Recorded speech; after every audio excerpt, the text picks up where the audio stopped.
warahmatullahi wabarakatuh.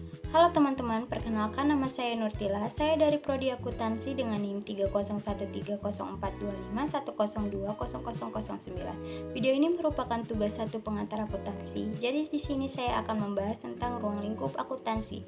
Pembahasan kita hari ini yaitu pengertian akuntansi, prinsip-prinsip akuntansi, basis akuntansi, klasifikasi akun, dan persamaan dasar akuntansi. Jadi kita akan mulai dari poin yang pertama yaitu pengertian akuntansi. Jadi akuntansi adalah proses pengidentifikasian atau pengenalan, pengukuran, pencatatan, dan pelaporan informasi ekonomi sehingga diharapkan berguna untuk penilaian dan pengambilan keputusan bagi pihak yang membutuhkan. Kemudian ada prinsip-prinsip dasar akuntansi. Prinsip-prinsip akuntansi adalah seperangkat aturan dan pedoman yang menjadi dasar pelaporan keuangan suatu perusahaan agar konsisten, lengkap, dan dapat dipercaya, meliputi prinsip entitas ekonomi, biaya historis, kesinambungan usaha, satuan moneter, periode akuntansi, pengungkapan penuh, pengakuan pendapatan, mempertemukan konsistensi dan materialitas.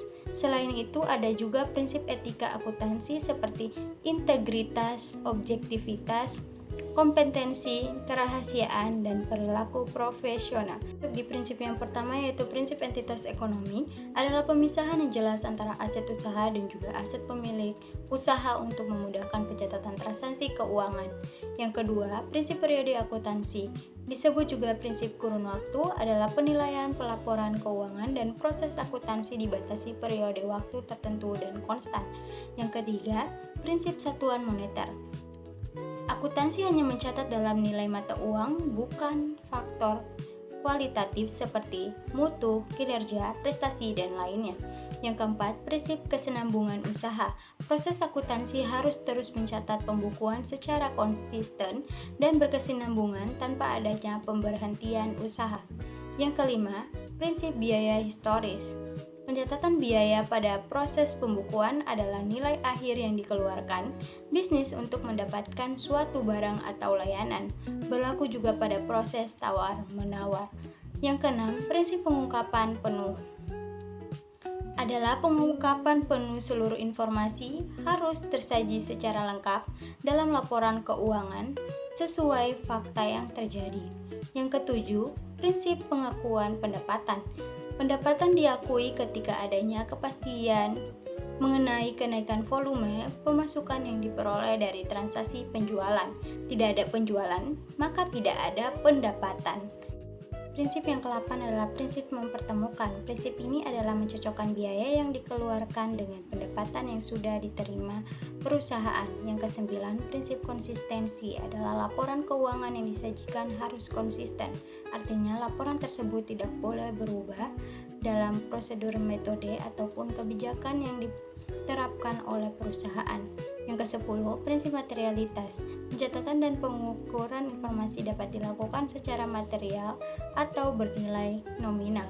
Prinsip ini juga menentukan apakah sebuah laporan keuangan perlu ditulis ulang atau hanya dikoreksi saja.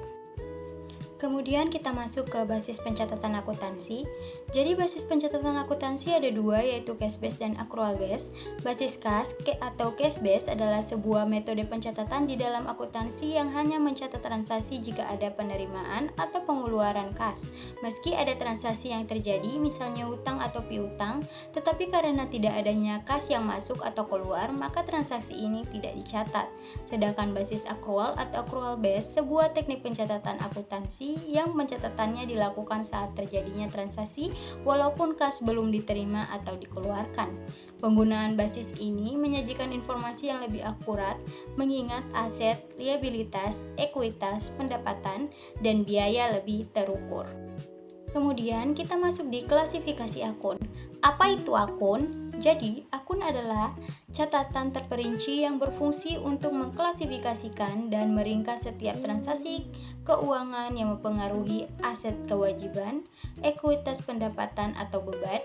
Akun diklasifikasikan dalam dua kelompok, yaitu akun real dan akun nominal. Jadi, akun real adalah akun yang menyajikan aset, kewajiban, dan ekuitas yang saldonya dibawa dari satu periode ke periode berikutnya. dan muncul di neraca.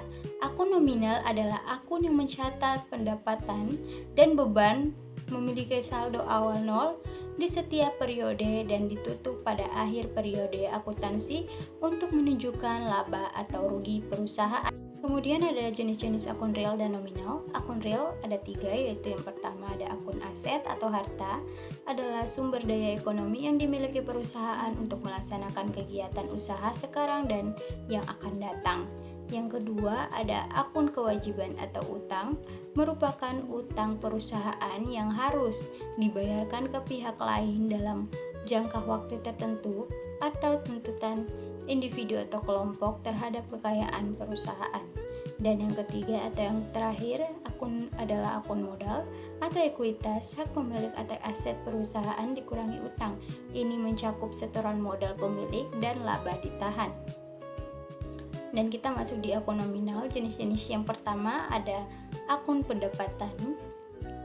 Akun pendapatan adalah hasil yang didapatkan perusahaan atas kegiatan usahanya. Yang kedua, akun beban.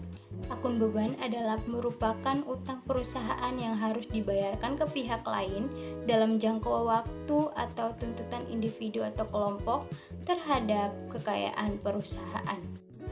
Kemudian kita masuk di pembahasan kita yang terakhir, yaitu persamaan dasar akuntansi. Jadi persamaan dasar akuntansi adalah prinsip dasar akuntansi yang menunjukkan bahwa total aset perusahaan selalu sama dengan jumlah total kewajiban atau utang ditambah ekuitas atau modal pemiliknya. Nah, ada unsur-unsur persamaan dasar akuntansi. Yang pertama yaitu aset atau harta. Semua kekayaan yang dimiliki perusahaan baik berwujud maupun tidak berwujud yang diharapkan memberikan manfaat di masa depan. Contohnya termasuk kas, piutang, persediaan, tanah, dan bangunan. Yang kedua, kewajiban atau utang. Hutang yang dimiliki perusahaan kepada pihak lain yang harus dilunasi di kemudian hari. Contohnya termasuk utang dagang, utang bank, dan utang gaji. Dan yang terakhir atau yang ketiga, ekuitas atau modal. Hak pemilik atas aset perusahaan setelah dikurangi kewajiban. Ekuitas mencerminkan modal awal yang disetor pemilik dan laba yang ditahan. Rumus persamaan dasar akuntansi yaitu aset sama dengan liabilitas ditambah ekuitas. Aset adalah kekayaan atau sumber daya yang dimiliki oleh suatu perusahaan seperti kas, piutang, perlengkapan, kendaraan, mesin, gedung, tanah, dan lain-lain. Sedangkan liabilitas adalah kewajiban yang harus dibayar karena adanya transaksi pembelian suatu barang atau jasa secara kredit, seperti utang usaha, utang bunga, utang obligasi, dan lain-lain. Nah, kalau ekuitas itu adalah hak pemilik atas kekayaan perusahaan setelah dikurangi kewajiban. Berikut adalah contoh soal persamaan dasar akuntansi. Sebuah perusahaan membeli peralatan senilai 10 juta secara tunai. Bagaimana pengaruh transaksi tersebut terhadap persamaan dasar akuntansi? Jadi jawabannya kita cari dulu perubahan akuntansinya. Nah, jadi yang berubah itu peralatan atau asetnya bertambah 10 juta, sedangkan kas atau asetnya itu juga berkurang 10 juta. Karena adanya peralatan yang masuk sehingga dia bertambah, dan kasnya ada yang berkurang, jadi dia berkurang 10 juta gitu. Nah, jadi persamaan dasarnya itu, jadi kita menggunakan rumus yang tadi yang saya sudah jelaskan, aset sama dengan liabilitas ditambah ekuitas. Jadi asetnya itu bertambah 10 juta dan berkurang 10 juta sama dengan liabilitasnya itu 0 tambah ekuitasnya itu 0.